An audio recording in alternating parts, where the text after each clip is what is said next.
அலுவலக நுழைவாயிலுக்காக வேண்டிய கொடியேற்றி சிறப்பாக ஒரு கூட்டத்தை நடத்தினோம்.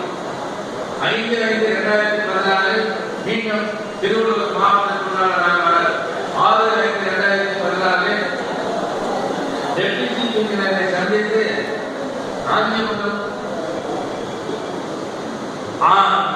சேலம் போன்ற வட்டங்களிலே பண்ணைய சாலை பொறுப்பாளர் 2ஆம் நிலைக்கு தேர்வு செய்யப்பட்டு அவர்களுடைய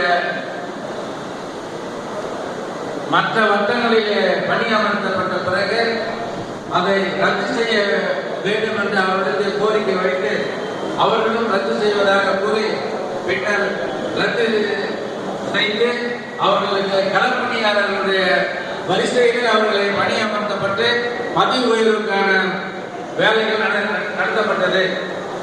அடுத்து 7/5/2014 44 இதேதான் SC கிரேட் 2 இன்டர்னல் செலக்ஷனை ரத்து செய்யப்பட்டது.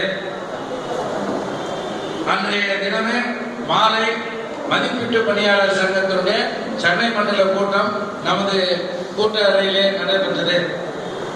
8/5/2014 வாரிய தலைவரை சந்தித்து இந்த வாரிசு வேலையில அரசு உத்தரவும் நம்முடைய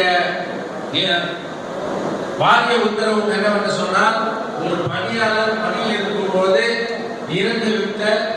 இறந்த நாளிலிருந்து 3 வருடங்களுக்குள்ளாக வாரிசு வேலை வேண்டி விண்ணப்பிக்கவும், 18 வயது பூர்த்தி அடைந்திருக்க வேண்டும், 3 8ஆம் வகுப்பு தேர்ச்சி பெற்றிருக்க வேண்டும், 4 பெண்களாயிருந்தால் அவர்கள் 50 வயதை தாண்டி இருக்கக்கூடாது. இந்த ஒரு நிபந்தனைகளை இந்த வாரிசு வேலைக்காக இறந்துவிட்ட பணியாளர்களுடைய வாரிசுதாரர்கள் அல்லது கல்வி அறிவு இல்லாதவர்கள், படிப்பறிவு இல்லாதவர்கள்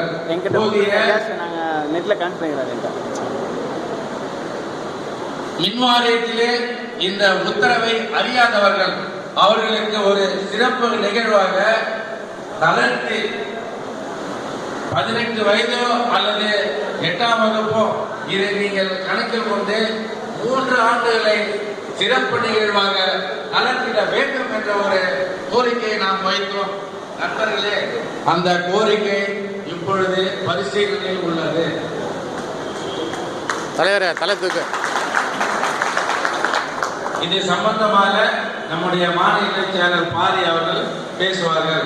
அடுத்து மாநில தலைவர்களிடத்திலே டீம்டு யூனிவர்சிட்டியில் பார்ட் டைம் பயின்ற அந்த 130 தொழிலாளர்களை தலைமை பொறியாளர் பணியமைப்பு பணியிலிருந்து அந்த பட்டியலிருந்து நீக்கி சில கிளாரிபிகேஷன் கேட்டுள்ளது. நாங்கள் ஏற்கனவே 13 அன்றைக்கு உங்களிடத்தில் பேசியுள்ளோம், கடிதம் கொடுத்துள்ளோம். ஆனால் இதுவரை